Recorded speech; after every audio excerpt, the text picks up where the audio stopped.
Yo, what's up? It's OvertimeTae, and I'm rocking with the hot seat. Deuce of Fear Nothin, the most highly talked about YouTube series featuring the future of basketball. TC, you flexin'.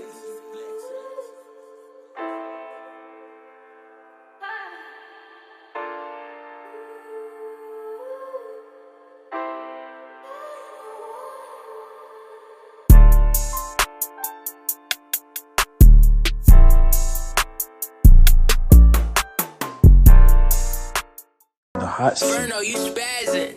What's the hot seat? Shout out to the hot seat, man. Stop playing. The hot seat. What hot seat?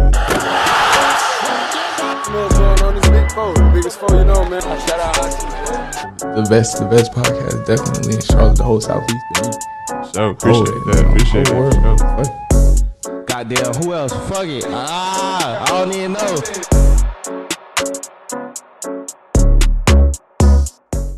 We on another episode of the Hot Seat.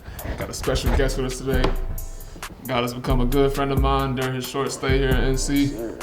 He's probably one of the best cameramen around the game of basketball right now, working for Overtime. What's going on? My boy Donte, man. Appreciate that, my boy. Thanks for having me. You already know it. Yes, you already know sir.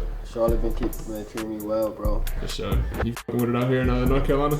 Yeah, it's dope, bro. It's like, I'm a city kid. I grew up in New York City, and like, you don't get to see, like, you don't get this much space in the city. Where, yeah. Like, it's mad. I'm laid back. I'm chill.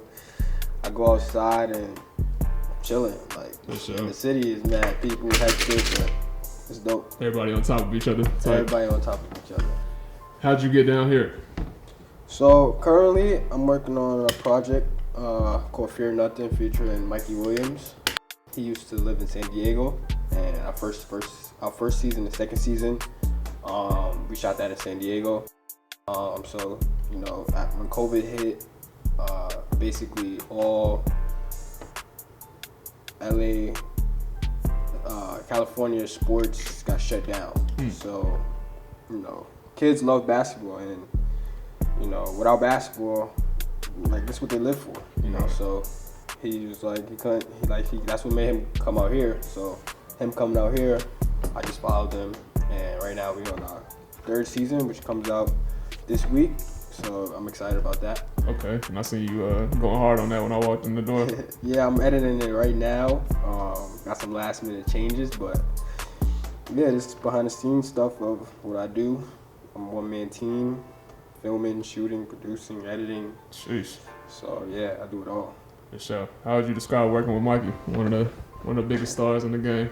Mikey, my little bro, but we built a good relationship. Mikey, what I like about Mikey is, like, he doesn't treat me like a cameraman. He treats me more like family. So like, if I'm at his crib or whatever and I'm filming, he'll tell me, take a break, stop filming. Right. Like, get something to eat.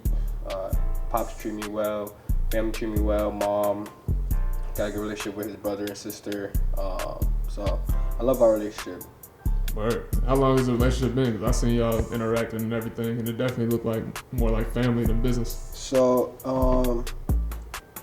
the first time I met Mikey, he hit me up like on IG, and he was like, yo, I need a mix. That's when I was doing like mixtapes and stuff like that. Right. Everybody know me from mixtapes, but Right. I had to stop doing mixtape. I'll explain that later. But so I was like, yeah, I got you. And then like, I never got to get to a game, and then finally, like, Overtime had this event called the Takeover, which we had basically all the top players come out and hoop.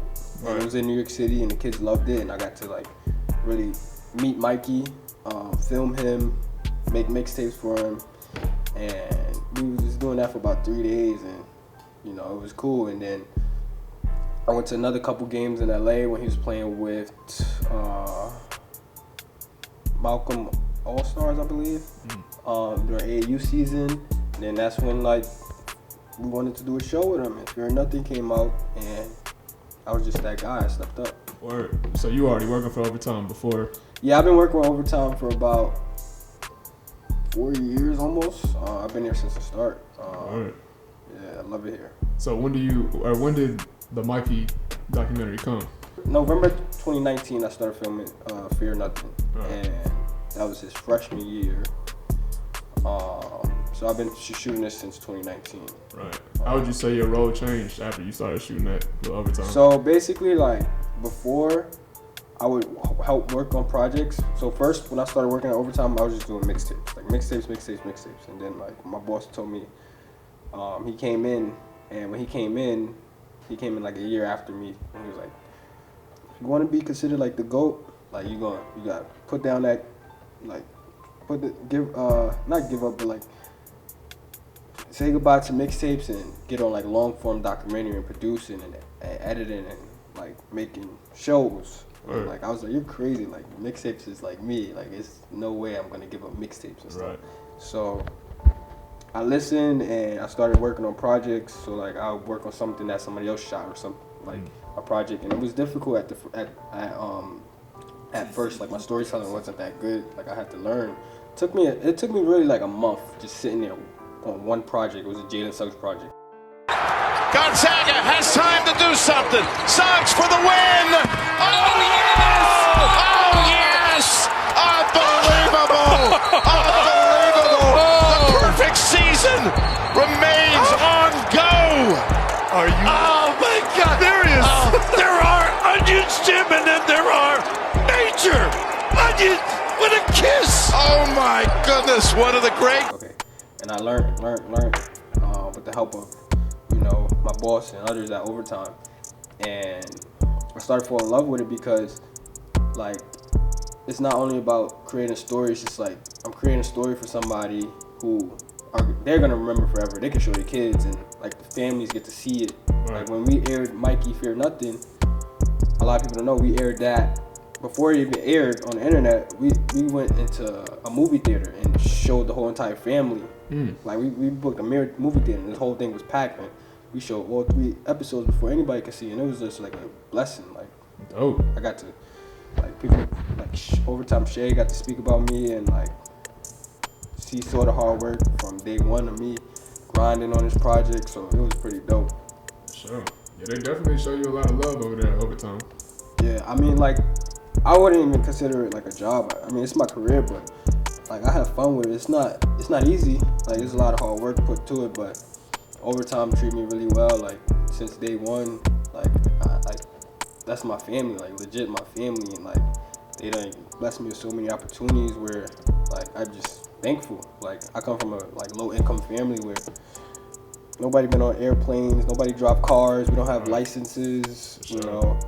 And the day that I was on a plane to shoot basketball and everything was paid for, my flight, hotel, and rental car, I was just like, wow, like this is crazy. Like, I would never ever imagine me, getting on an airplane to go film basketball. Right. Like, I played basketball, and but to still be around the game of basketball is crazy. Like, I didn't think I would be here. For sure. How do you think that changed your whole perspective on life? Just getting out. It's like, it changed my whole perspective crazy because my brothers, like, they was in and out of prison, and like, I come from a broken family where there's not a lot of father figures. Word. So like, I didn't have my dad, and my mom passed away when I was young. So like, I always wondered like, why me?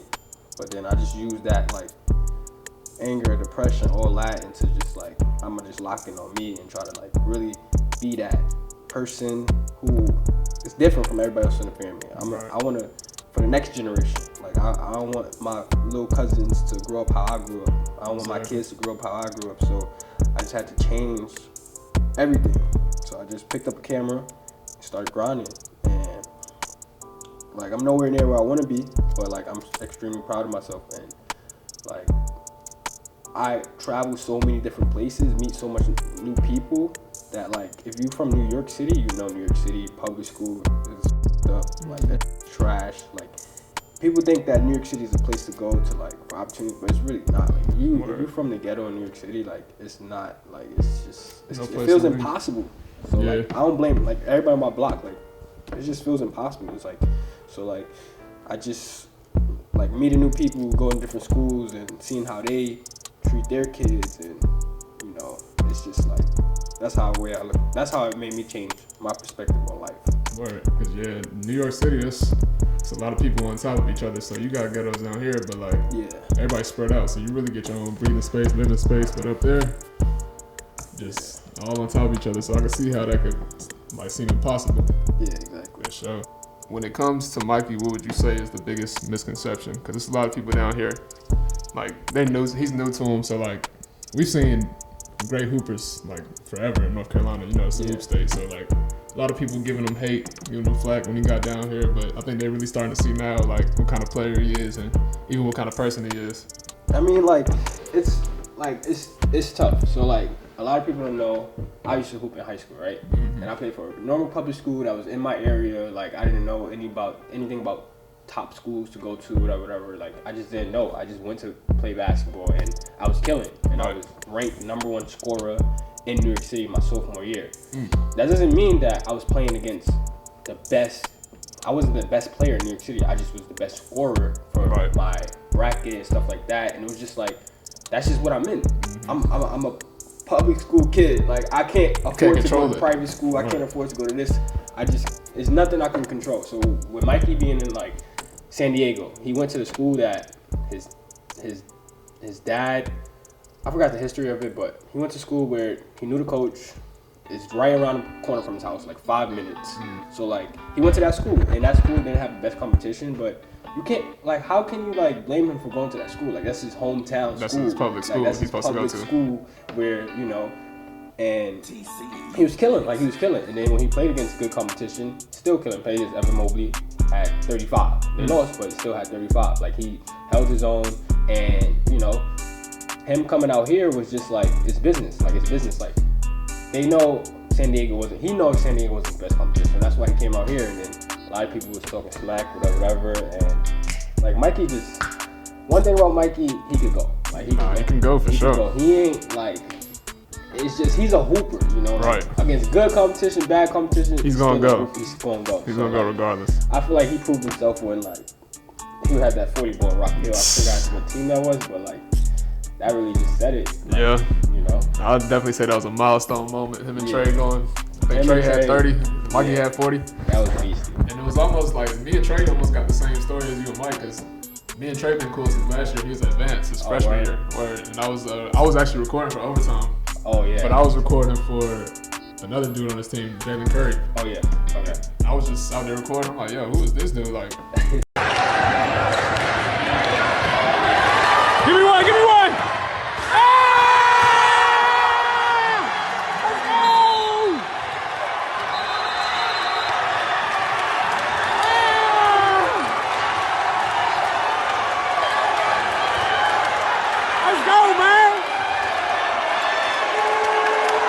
Going crazy, smacking threes, and he reminded me of myself because he was just a small. Trey is tough. A small guard. Trey I was the same in high school. Trey like 5'9", 5'10". He's tough. A bucket. Dunking. Give anybody a bucket.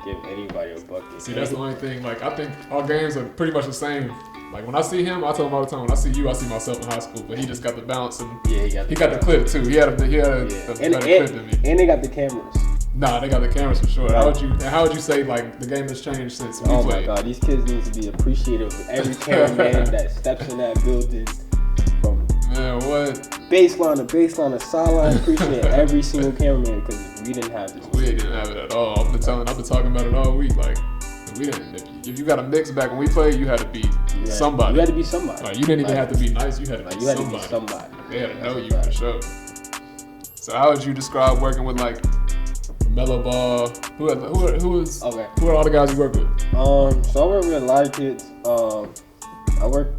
love working with kids. Like that's one thing. I love working with kids, especially like young black men.